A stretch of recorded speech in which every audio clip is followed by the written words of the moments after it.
What's happening, people? Welcome back to the shit show at the moment that is Liverpool Football Club. This is a match reaction for the PSV game last night. Couldn't jump on last night. I was absolutely livid. And like we said it at the start as well, it was just crazy. We looked at the lineup and the lineup was just shambolic. Just picking players again that just haven't performed all season was just insane. It is early morning here on Thursday morning here on the east coast of Ireland. Nice crispy morning, clear though, no rain or anything like that, thank God. But yeah, last night was just symptomatic of what we've seen all season, really. Really poor showing. We spoke about coming back off the international break and how this was an opportunity. There was not an easy run of games, but an easier run of games, and we should be able to take hold, rediscover our form, rediscover what we're about, rediscover our identity, all this kind of stuff. And it's gone a shit show again. In the last 3 games, we've coughed up 10 goals. Let that sink in. 10 goals in the last 3 games. There was a time when we were talking about 10 or 12 goals in a season. 10 or 12 goals in the last 3 games. 10 goals. So bad. And you look at it last night again, you know, just players clueless on the pitch. It's like these players don't even know what their job is. It's like these players don't even know the position they're in.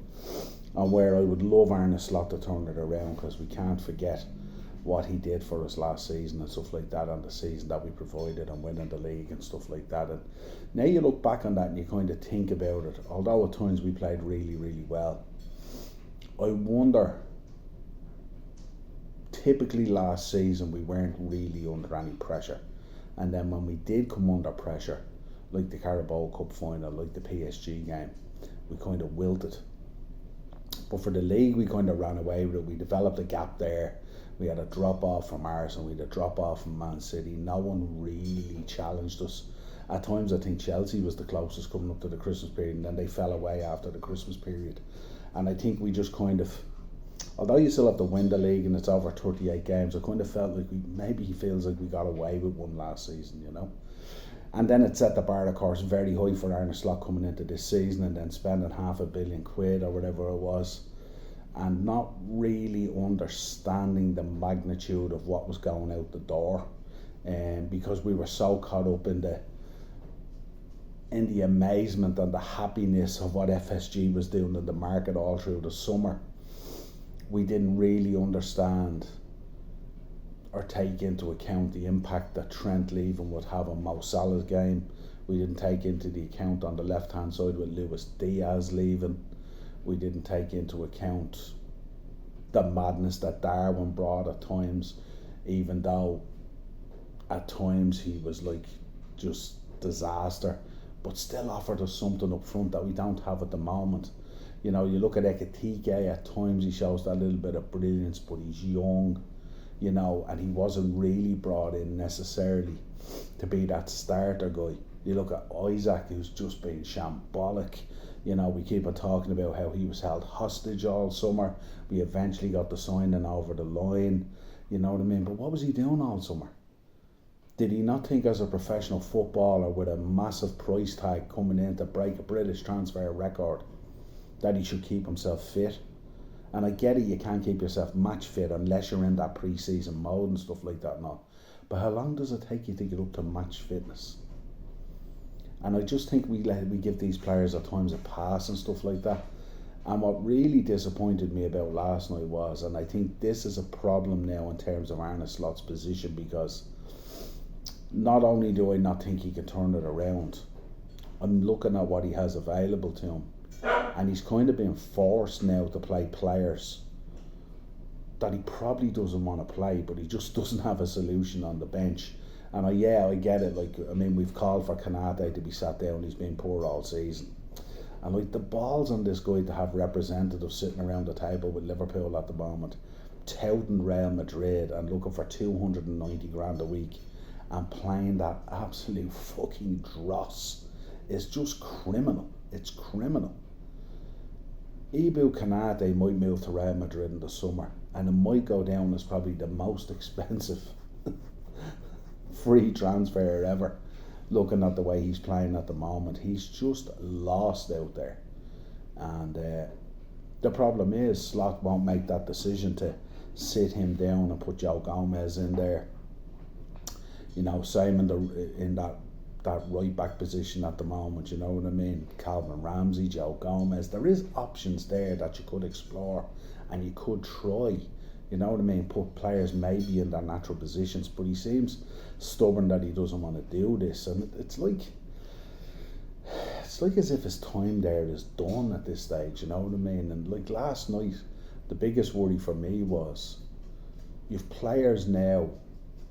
Like at times we've lost games and we can say, okay, we couldn't break down that low block, we tried everything, we put in a shift, we gave 100%, but we just couldn't do it. And you get that can happen. But there's times where like you look at them now and like, you know, they're just void of what they're doing. Do you want to come up? Come up and say hello to everyone. There's my buddy. There's my buddy. Look, say hello to everyone. There's times where you look at them now and you just think, they're not even putting in the shift. Like you look at the tackling last night and how poor they were and all. You look at the, you know, the duels that they were losing. You look at the tackles. You look at not picking up second balls. Players just running through them. At one stage, a PSV player picked up a ball and he went through 3 of our players and came out the other side with the ball. That's insane. That's crazy, you know what I mean? And then you look at the formation. We just like, once we drop a goal, we just destroy our formation. We throw it out the window and it's gun-ho and it's throw stuff at the wall and there's no structure to our play. And that's why we're so easy when we drop a goal to be got at. Because there's literally no structure there. How many times, look at PSV, how many games have we looked at this season and we've said, could have been 4 or 5 when it was 3. Could have been 4 or 5. Last night could have been 4 or 5. It's insane. Absolutely insane. And yeah, once again, you've seen in the first half we were creating chances and didn't take those chances, and people will say, yeah, well, if Cody had scored that header at the back post, it'd be a different story. You know, if that shot that I think, I'm not sure if it was Ekatike or McAllister or whoever it was, and that Mo didn't get the little clip on it and it just goes wide or just gets saved, if that goes in, there's so much if, buts and maybes. Liverpool Football Club is not about if, buts and maybes. And you know, you hear people then talking about, like, you know, you bring Stevie in to steady the ship, or things aren't good at Real Madrid with Alonso, you know, is that the solution? And you look at it and you go, so the guy who's gone into Real Madrid with all that talent and it's fallen asunder, bar last night, and it's fallen asunder somewhat, is the guy we want to come into Liverpool with all that talent that's fallen asunder. How does that work? Tell me how that works. I don't know. I don't want an interim manager. I don't want to bin off this season. This season can still be salvaged. There's still an FA Cup to play for. There's still a top 4, top 5 to play for. We're still in the Champions League to play for, even though we look absolute dross compared to other teams there at the moment. When you compare it to the likes of Arsenal, who are just pouring on every level at the moment. But that's not the issue. The issue is, if we turn around and just bring in a player or an interim manager like a Stevie to steady the ship, we're literally binning off another season of Mo Salah, another season in his legs, Virgil van Dijk, Alisson, Robbo, all these players, just bin off another season to steady the ship. This is the worst title defence in the history and era of the Premier League. It's shambolic, you know what I mean? It's so poor.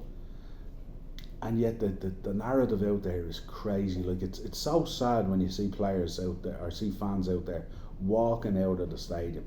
Something we've never done, something we've never been associated with. When you think of some of the dross we've had to watch, and listen, I was 30 years waiting on a Premier League title, so I've watched a lot of Liverpool dross in my time, but I just think it's crazy, like, you know what I mean? It's just like, how does this manager survive? And then I look at the players, I look at the leadership role. I see Curtis Jones out there last night giving an interview.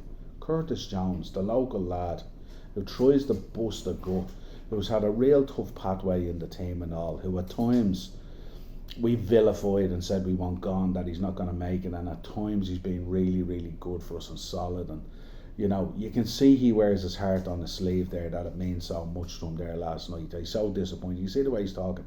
He's talking about people putting in an effort. He's talking about people tackling. He's talking about people smashing into people and caring and all. That's not good, is it? That's not good that these players, this is the way that they are playing. They're not playing for the manager. You can see they're not playing for him. 100% they're not playing for him. And you can see it last night, the way they voided responsibility and they voided their positions and stuff like that. At one stage, I think we had 3 or 4 PSV players running through, and I think we'd one defender back. And only for a decent ball, or only for an interception that didn't happen, like, it would be another goal. You know, this is PSV, and no disrespect to them, they're doing well in the Dutch league and stuff like that, but like, what are we about? We search for reasons and we search for answers, but the answers are glaringly there right in front of us. Play players in their natural position. Pare it back to the basics of what worked last season. Sit down players if you have to. He hasn't got it in him to sit down Mo Salah. He brings on Chiesa, and Chiesa will bring an energy and he'll run around. He's an honest kind of pro and stuff like that and all. And at times he's cropped up this season and done well for us. You know what I mean? But you've seen when you put him in for 90 minutes, then you don't get a whole lot, you know. Maybe he's that guy at this stage in his career that's just one of those kind of Ole Gunnar Solskjaer kind of sub kind of things, you know. But like, there's just no energy up front, you know what I mean? You look at it, Cody, it's repeat and rinse, cut in from the left into the right. Mo Salah, repeat and rinse. Either the ball's played into him and it hits him like it's a fucking trampoline, or the ball hits him, he takes it down, he goes to go by a player, loses the ball, or cuts in from the right to the left, the absolute mirror image of what's going on the left hand side. You've got Ekitike, who still hasn't found that kind of synergy with the two boys. You've got McAllister, who's dropped off a cliff. You've got Szoboszlai, who brings a huge amount of energy but is absolutely frustrated and is trying to play in 10 positions.